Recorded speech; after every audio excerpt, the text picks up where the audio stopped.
Hello everyone, नमस्कार। स्वागत आप सबका अभिव्यक्ति आईएएस यूट्यूब चैनल पर। अगर आप यूपीएससी सिविल सर्विसेज एग्जामिनेशन की तैयारी कर रहे हैं तो आज मैं आपको एक ऐसी बात बताने जा रहा हूं जो शायद आपकी पूरी तैयारी का, पूरी प्रिपरेशन का तरीका बदल दे। यूपीएससी मेंस में सबसे निर्णायक यानी डिसाइसिव फैक्टर क्या होता है, आप तनिक देर के लिए सोचिए। जनरल स्टडीज, ऐसे सोचते चलिएगा। एथिक्स नहीं, जी हां, फुल स्टॉप के साथ नहीं। बहुत से सफल अभ्यर्थियों के परिणामों में एक बात बार बार दिखाई देती है कि ऑप्शनल सब्जेक्ट में अच्छा प्रदर्शन अंतिम रैंक तय करने में बहुत महत्वपूर्ण भूमिका निभाता है, टॉप करने में भी बड़ी महत्वपूर्ण भूमिका निभाता है। अक्सर जिन अभ्यर्थियों के ऑप्शन में लगभग 300 या उससे अधिक अंक आते हैं, उनके फाइनल सिलेक्शन और अच्छी रैंक की संभावना मजबूत हो जाते हैं। लेकिन सवाल आप सबसे मेरा यह है, सुनील अभिव्यक्ति का, आपके मेंटर का, कि आखिर वे ऐसा कर कैसे लेते हैं? क्या वे हमसे ज्यादा किताबें पढ़ते हैं? क्या उनके पास कोई अलग नोट्स होते हैं? क्या उनके पास कोई सीक्रेट मटेरियल होता है? इसका उत्तर सामान्य रूप से है, ऐसा कुछ भी नहीं है। मेरे अनुभव में, पिछले 14 वर्षों का मेरा अनुभव है पत्रिका लिखने, टीचिंग करने का, उनकी सबसे बड़ी ताकत होती है इंटरलिंकिंग। यानी वे अपने ऑप्शनल को आज की दुनिया से जोड़कर पढ़ते हैं। जो भी घटना आज घट रही है उसे अपने सिलेबस के मूल कॉन्सेप्ट से इंटरलिंक करते हैं, जोड़ते हैं। इसलिए उनका ऑप्शनल कभी पुराना नहीं होता, वह हमेशा कंटेम्पररी रहता है, यानी समसामयिक बना रहता है।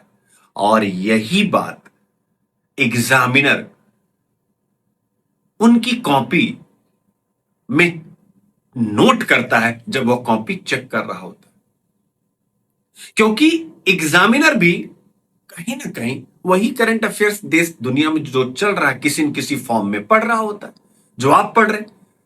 और जब उसे उत्तर में वही करंट इश्यूज सिलेबस के फंडामेंटल कॉन्सेप्ट के साथ जुड़ा हुआ दिखाई देता है तो उन कॉपी चेक करने वालों पर आपके उत्तर का प्रभाव स्वाभाविक रूप से बहुत बढ़ जाता है। तो क्यों ना आप भी ऐसा करें। इसी सोच के साथ मैं सुनील अभिव्यक्ति शुरू कर रहा हूं एक बिल्कुल नई सीरीज, TTS, यानी ट्यूसडे, थर्सडे और सैटरडे। इन 3 दिनों में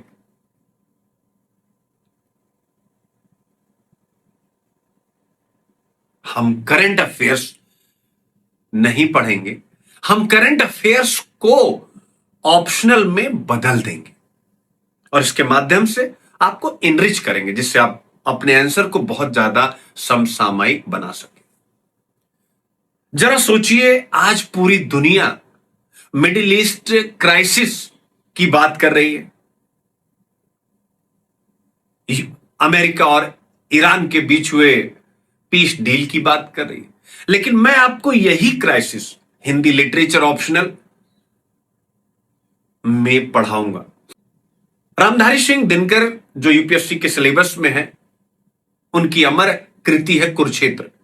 दिनकर जी ने इस कृति में युद्ध जीतने की नहीं, युद्ध के बाद बची हुई मानवता की बात की।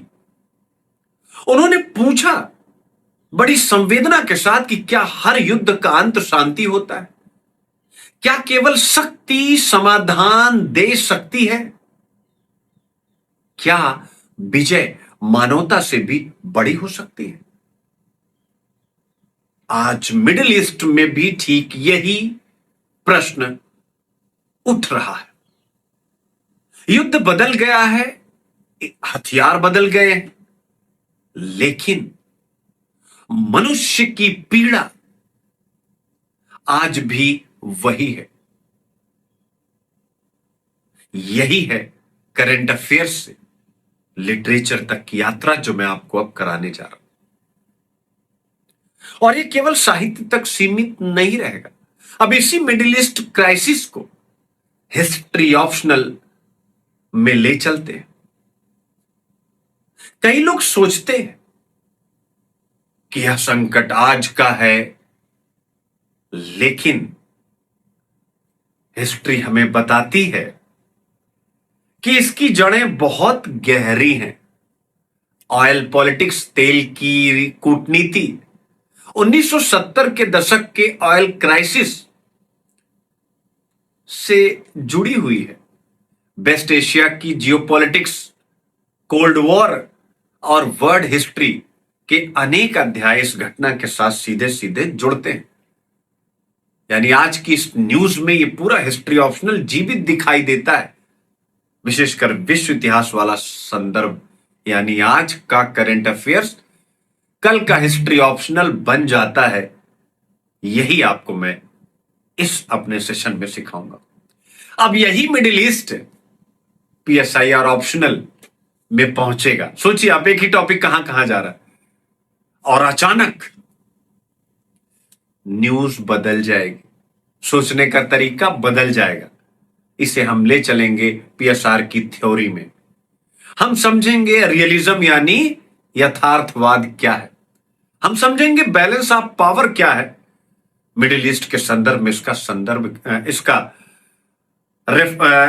रेलिवेंस क्या है, नेशनल इंटरेस्ट क्या है मिडिल ईस्ट के संदर्भ में, इसकी रेलिवेंसी क्या है, एनर्जी सिक्योरिटी, इंडिया की फॉरेन पॉलिसी और इंटरनेशनल रिलेशंस के बहुत सारे पहलू इसी न्यूज के साथ जोड़ेंगे, जो आपके ऑप्शनल को और धारदार बनाएगा, जहां से आप ज्यादा मार्क्स पाएंगे। यानी एक ही घटना हिंदी में भी, हिस्ट्री में भी और पीएसआईआर में भी इन तीनों ऑप्शनल्स को जीवंत बना देती। अब आइए, हाथ जब ये वीडियो मैं आप सबके लिए कर रहा हूं तो ज्योग्राफी की कुछ घटनाएं बड़ी चर्चा में है। जैसे 25 जून को वेनेजुएला में भूकंप आया। इस घटना के साथ एक नया कॉन्सेप्ट भी चर्चा में आया, डबलेट अर्थक्वेक। डबलेट अर्थक्वेक, अब इसको हम समझेंगे कैसे? इसको हम समझेंगे ज्योग्राफी ऑप्शनल से कि डबलेट अर्थक्वेक क्या होता है, यह सामान्य भूकंप से अलग कैसे होता है और इसे प्लेट टेक्टोनिक्स की थ्योरी से कैसे हम समझें, हम इसे फॉल्ट सिस्टम से कैसे समझें, अर्थक्वेक मैकेनिज्म से इसे कैसे समझें, ये सारी चीजें हम पढ़ेंगे। बट यह ज्योग्राफी ऑप्शनल का ये कौन सा हिस्सा हो जाता है? जी हां, यह एक करंट अफेयर्स की न्यूज ये ज्योग्राफी ऑप्शनल के जियोमॉर्फोलॉजी से सीधे जाकर के कनेक्ट हो जाती है। तो ये हम सीखेंगे, ये हम पढ़ेंगे। इसी संदर्भ में इस समय चर्चा में है यूरोप में बढ़ती हुई गर्मी, लू यानी यूरोप की हीट वेव। न्यूज कहती है टेम्परेचर बढ़ गया, फ्रांस का टेम्परेचर लगभग 45 डिग्री सेल्सियस पहुंच गया। लेकिन हम उस बढ़ते टेम्परेचर को, हीट वेव को समझेंगे ज्योग्राफी ऑप्शनल की निगाह से। हम समझेंगे ओमेगा ब्लॉक क्या है, हम समझेंगे जेट स्ट्रीम क्या है, हम समझेंगे एटमॉस्फेरिक ब्लॉकिंग क्या है, हम समझेंगे सबसिडेंस क्या है, हम समझेंगे हीट डोम क्या है। ये सब हम समझेंगे, पढ़ेंगे, लेकिन एक न्यूज की निगाह से नहीं, उस न्यूज को ज्योग्राफी ऑप्शनल के क्लाइमेटोलॉजी के साथ लिंक करने की निगाह से।